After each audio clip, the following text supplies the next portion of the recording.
Rarely am I, have I really been like upset at a loss this year. They've been doing so good, Al. Tonight, I'm upset about this loss, man.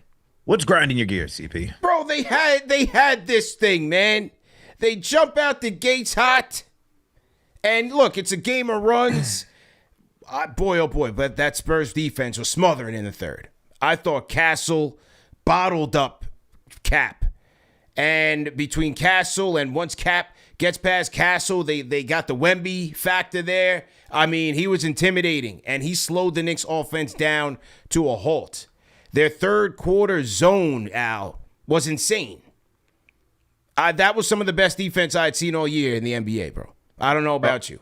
Bro, the fact that they were able to go zone and move that fast, that is scary athleticism. And then when you wonder why, like, if you're not tuning into why they're beating the OKC Thunder the way that they are, it's because of this, man. The youth, the athleticism, the versatility, the wingspan, they got it all covered, man. And for a second I thought, hey, are the Knicks the equalizer to all of this? But instead, the thing that I talked about with my guy Jeff Garcia yesterday came to fruition. And I said, without Mitch, we'd have a hard time rebounding. And that, to me, man, that was like the biggest thing in this game. We could not rebound to save our life. What we did to the Spurs in the first matchup, they did to us in this matchup.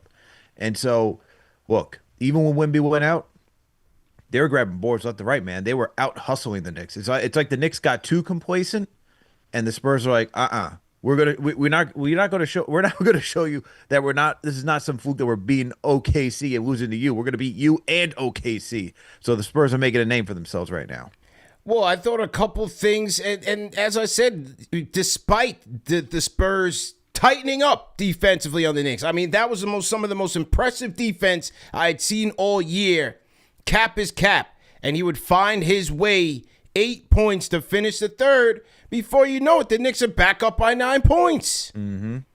But this week, I said it on the last show, the last post-game Pelican show, how we talked about all these things on Knicks Weekly. Our biggest concerns, the three-point defense, their transition defense, and in the fourth quarter, the Spurs would go left hook, right hook on both of those things. For some reason, they did not want to run Justin Champagnie off the three-point line. You had back-to-back Justin Champagnie threes from the left elbow with Tyler Kolek retreating, where Mike Brown chewed him out. Jordan Clarkson retreating after Cap gets sealed off on a great screen by Luke Cornett. And then Cap retreating in a transition once he turns the ball over. I mean, what did you guys think Justin Champagnie was going in to do? Scoop a layup? Hold on one second. I'm looking out the window right now, and I still see Justin Champagnie knocking down threes from Boston. So, but Bro. dude, this is the stupidest thing I can't understand about this team. It's like, I understand protecting the paint, and this has just been an issue from last season under Tibbs too. Why can't we guard the three? And for the life of me, this guy went 11 of 17 from downtown. 11 of 17. We gave him 17 opportunities. 17, CP, to get wide open looks. Wide open. Like wide open. And the fact that we gave him 17 opportunities, that is disgusting. If you don't go back home and kicking yourself in the rear because you allowed this to happen on anyone's watch, man, it's just, at this point, it's just hustle and effort that was lacking thereof. And the fact that the Knicks didn't recognize, like, I can't not see Mike Brown saying, hey, you know what you guys should do? Guard that guy, because he's knocking down every single three. At some point, it has to go in the ear, translate, and understand they got to go close out. But instead, they decided they didn't want to do that, man. Very, very rarely, Brown has gotten the benefit of the doubt all year in terms of his decisions, right? His rotations, you're like, oh man, everything he's doing is turning into magic, from the implementation of the Youth Movement 2.0 to all the different rotation combinations. Like, everything has been working in his favor. I think tonight was one of the rare nights where I was left scratching my head, where it was kind of like he got a little too long with the Clarkson thing. Yeah. But it's tricky because Clarkson was having his moments, but Deuce was hot tonight. Deuce came out the gates hot. Third quarter, he pulls Diawara 47 seconds into the third quarter. He pulls him. I ran that back just to see why potentially, like, he picked up a foul wrestling with Wembanyama. I didn't see anything where, Brown wanted to pull him. I don't know what you thought. Maybe he just wanted to get Deuce in there to get another shot creator playmaker in there, and seeing that the Spurs were kind of tightening up. I thought he waited to get Deuce back in the game. Deuce was hot tonight. Yeah, I think, look, it's tough because now you got all these guys coming back, and these guys are producing, right? And especially after a game where you had Diawara play against the Pelicans, right? You're trying to make sure that you're being fair and keeping your guys' trust by giving them minutes that they've now earned. At the same time, getting guys who are back from injury to make sure that they're getting back into rhythm, right? And to a night like tonight where Miles McBride is in great rhythm, 7 to 12 from the field, man, 4 9 from downtown. Fantastic for McBride considering this is his second game. But, you also had Clarkson who was going. You have, Kevin McCullar, man. Yeah. We got that guy. That guy's looking real right now. And correction on this, because TA Cowboy says Clarkson was holding his team together. You need a defense. Yeah. You needed to tighten up defensively. I'm not sure they had more than enough offense. They could have ran anybody out there offensively. They would have been fine with Cap holding it together. Defensively is where this thing went to the garbage. You got to tighten up defensively. It's just tough, man. Like I said, so you got to sacrifice Clarkson. You got to sacrifice him. You got OG, you got McCall out there. You got to sacrifice Clarkson. You don't need all that offense out there. You need a defense. But go ahead.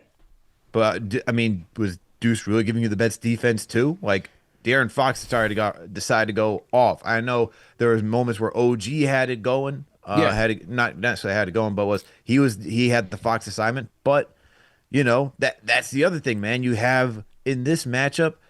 It's kind of hard for me to say how much are you going to lean defensively when, look, Mikal Bridges, okay, OG, okay night, like McBride, and I'm talking from a defensive standpoint where it's okay, like they had him at moments, but for the most part, the Spurs put up 134 points. I know most of it was on the back of Champagnie just knocking down threes, but Fox, Harper, and Castle are just three guys who are very difficult to guard, man. They got enough speed and athleticism to get to their spots where it's just going to be a challenge for anybody on this team, really. And look, even when I was talking about it yesterday with Jeff and saying, hey, McBride is going to have a tall assignment, that was my X factor, and he was X factoring offensively for me. But defensively, man, it was just a tough assignment. And so, look, I understand saying, hey, there's the defense right there, but I think in tonight's type of matchup, and we saw it even the first time they matched up in the NBA Cup, I think you just got to lean offense in this one, man, because you just don't have enough athleticism on this team to mirror any of those guys' movements. It's just too difficult. Both teams shooting the ball fairly well, man. 49% for the Spurs, 48% for the Knicks. 42% for the Knicks from downtown. As we said, they opened up red hot. 9 made threes in that first quarter, 12 in the first half. But then the Spurs, 37%, and they make 14 threes. 11 of those courtesy of Staten Island's own Justin Champagnie. He was great tonight. Give him his credit. He was shooting like Glenn Rice out there, man. He was looking that good. How about these free throws? 40 free throws for the San Antonio Spurs tonight, doubling up the Knicks. I might have to throw the tinfoil kufi on for that, but you guys in the chat let me know. But the Knicks did shoot 90% from the free throw line, 80% for the Spurs. Spurs won the rebounding battle out. 48 to 40. Felt like 80, especially in that fourth quarter. Assist battle. Knicks. Ball movement, had efficient offense, especially early. 32 assists for the Knicks on 46 made field goals, and then 25 assists for the Spurs. And then turnover battle was even as well. It was a very even game in some respects. 10 turnovers for the Knicks led to 19 Spurs points. 11 Spurs turnovers led to 20 Spurs points. And the Knicks, this was a big one, man. The fast breaks. They won the fast break battle 30-19. So talk about being ready for the track meet. Knicks were ready, especially early in this game, playing very fast. Points in the paint, 50 points in the paint for the Spurs, 42 for the Knicks. 30 fouls for the Knicks tonight, 17 for the Spurs, and then largest lead of the night, 19 for the Knicks. They blew it. 6 for the Spurs. Knicks led 80% of the night, Al. Missed opportunity, man. Missed opportunity indeed. I think the one I want to harp on for a minute is the fast break opportunity, CP, just because, look, the Knicks won that battle, as you mentioned, 30-19, and part of that was because we had some young legs out there, man. And some guys who were ready to run. That's the benefit of when you're having guys like DOR, McCullar, Kolek. They want to get out in transition and push as much as possible. Of course, you got guys like Bridges and Brunson who like to push the pace too, but when you have more youth in that rotation, they'll get up the court a lot faster. But, big one for me is obviously the rebounding, as we discussed. That's very critical. Losing that battle was this was just kind of like the determining factor. Whoever won this one was going to win the game in the end, and came true once again. Knicks won the first battle, Spurs won the second battle.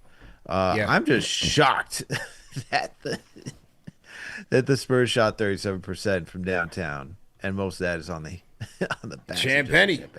I mean, it ain't gonna be Jeremy Sohan. It ain't gonna be De'Aaron Fox. Oh my God, Champagnie, man. It's Champagnie. So, my stat, I'm gonna go with the boards.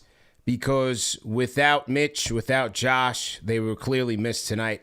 You saw that with the Spurs getting so many second chance opportunities. Luke Cornett really dominating the Knicks, especially in that final period. Karl Anthony Towns just kind of being ineffective in that regard. We don't want to pick on Towns and all of that. But, yeah, just wasn't really there when they needed him to. Only 7 boards tonight for Towns, so that's not going to get it done. He had 6 for Huck Porty, so Knicks really couldn't get the rebounds out of their front court with the absence of Mitchell Robinson and Josh Hart, and I thought that was a big difference maker. What was the second chance points? Are you on the NBA.com stats? What was the second chance points for the Spurs? Second chance points for the Spurs? Yeah. Oof. 23-7. 23 being the San Antonio Spurs. That's what happens when you don't have Mitchell Robinson out there, man. Or Josh Hart. 23-7. There you go. Difference in the game, and why Mitchie's so important, why Hart's so important, and do they need to go out there and go get another big? Happy New Year's, guys. You too, man. Happy New Year. Man. Yo, congrats. I didn't get a chance to call in last game for the 100,000 subscriber, man. What you guys do, man, is therapeutic. Appreciate you, man. Oh, and appreciate your support, man, for sure. Of course, man. But let me just vent, man. I think watching these games, man, over and over, if you really dissect it from a reasoning as to why we lose these games down the stretch, it's simple. The Spurs just spam pick and roll. That's it. They just spammed pick and roll with De'Aaron Fox.